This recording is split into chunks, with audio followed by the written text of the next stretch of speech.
حضرت خدیجہ ویسے تو عام طور پر ہمیں یہ بتایا گیا ہے، چونکہ اس دن بھی عرض کیا تھا نا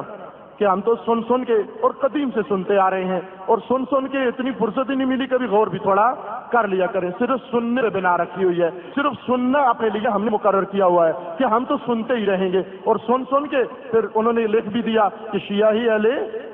سنت ہے، یعنی شیعہ ہی سنی ہے، چونکہ سنتے صرف یہی ہیں، لہٰذا سن کے ہم اس حالت میں پہنچ گئے ہیں۔ تھوڑا سا سننے پر غور بھی کر لیں ہم کہ یہ جو سنا ہوا ہے یہ ہے کیا، ماجرا کیا ہے، حقیقت کیا ہے۔ آج تک ہمیں سنایا بھی گیا، ہمیں پڑھایا بھی گیا، ہم نے پڑھا بھی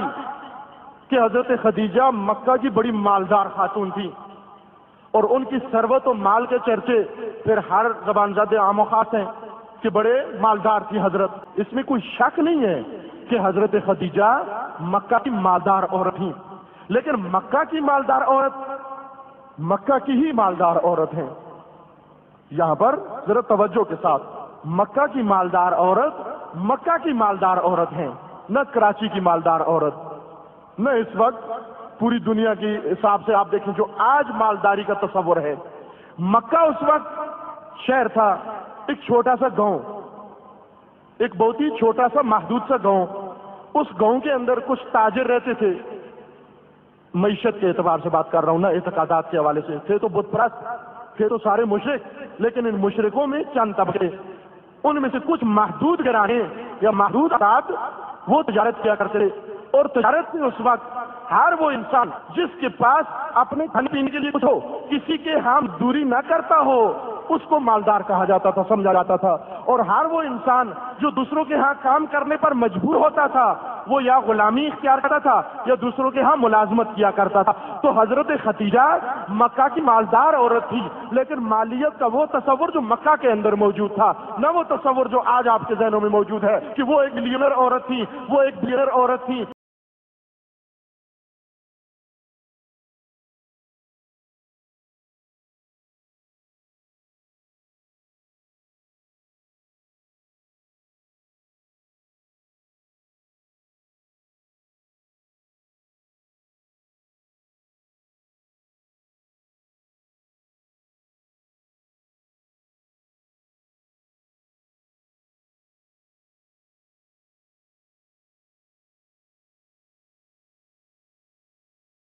ملاحظہ کر رہے ہیں یہ جناب خدیجہ کے خلاف۔ عزیزو یہ سب جھوٹ، بے شک ظاہر ہے خدیجہ الکبریٰ ملکۃ العرب،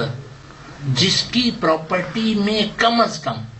وہ سونا چاندی کتنا ہے وہ چھوڑ دیجئے، غلہ کتنا ہے وہ چھوڑ دیجئے، سب کچھ چھوڑ دیجئے، بھیڑ بکریاں سب کچھ چھوڑ دیجئے، پیلیسز کتنے ہیں چھوڑ دیجئے، صرف ان کے پاس 80,000 اونٹ تھا، 80,000 اونٹ۔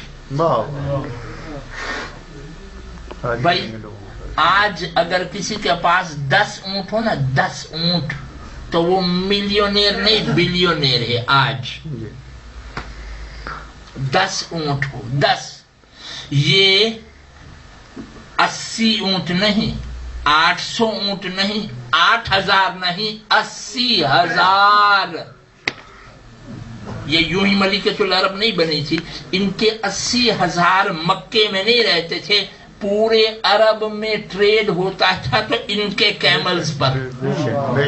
پورے عرب، یعنی یمن تک ان کے کیملز جاتے تھے، مصر تک ان کے کیملز جاتے تھے، ان کی کیملز جو ہے جاتے تھے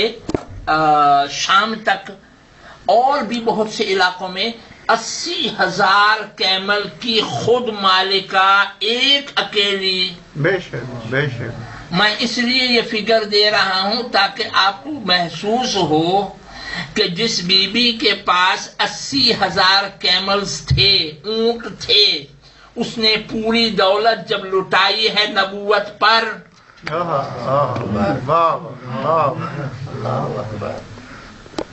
ملاحظہ کر رہے ہیں۔ اچھا آج کے زمانے کا درہم جو ہے پاؤنڈ سے ذرا کم ہے، 5-6 درہم کا 1 پاؤنڈ ہے اس زمانے کا، مگر آج بھی 1 پاؤنڈ چاہے جتنا وزنی ہو، دنیا کی سب سے مہنگی تو کرنسی نہیں ہے، کویتی دینار زیادہ مہنگا ہے، مگر یہ پاؤنڈ بھی آپ حساب لگائیے کہ ایک ہفتے کا خرچہ کتنا ہوتا ہے ایک خاندان کا. 300 پاؤنڈ 200 پاؤنڈ. ایک خاندان کی میں بات کر رہا ہوں, ایک گھر کی 7-10 آدمی کی مثلا کتنا 400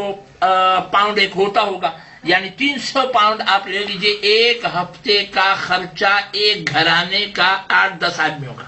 ٹھیک ہے نا, 301 پاؤنڈ, ٹھیک ہے. میں آپ کی خدمت میں گزارش کروں, اس زمانے کا درہم جو تھا, ایک درہم اس زمانے کا, جب رسول اللہ کو خدیجہ دے رہی تھی تب کے درہم کی میں بات کر رہا ہوں, اس میں ایک درہم میں خاندان ایک ہفتے کے لیے پلتا تھا. خاندان, گھر نہیں.